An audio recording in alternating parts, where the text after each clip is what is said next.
రాబోయే 5 ఏళ్లలో 2031 నాటికి మన దేశంలో అత్యంత సంపన్న వ్యక్తులు యూహెచ్ఎన్‌డబ్ల్యూఐ సంఖ్య 25,217కి, కుబేర్లు బిలియనీర్ల సంఖ్య 313కి పెరగచ్చని స్థిరాస్తి కన్సల్టెంట్ నైట్ ఫ్రాంక్ అంచనా వేసింది.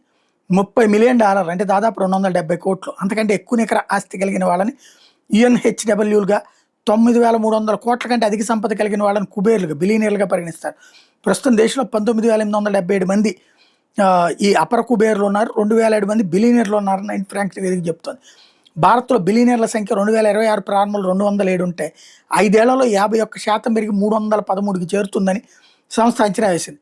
యుహెచ్ఎన్‌డబ్ల్యూఐ సంఖ్య 27% వృద్ధితో 25,217కి చేరుతుందని సంస్థ అంచనా వేసింది. దేశంలో మొత్తం అత్యంత సంపన్నులో 35.4% మంది ముంబైలోనే ఉన్నారు.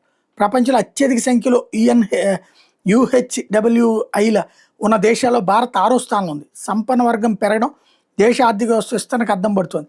డిజిటలైజేషన్, స్టాక్ మార్కెట్లో ప్రైవేట్ క్యాపిటల్, కుటుంబ వ్యవహారాలు ఇందులో కీలక పాత్ర పోషిస్తున్నాయంటూ నైట్ ఫ్రాంక్ చెప్పుకొచ్చింది.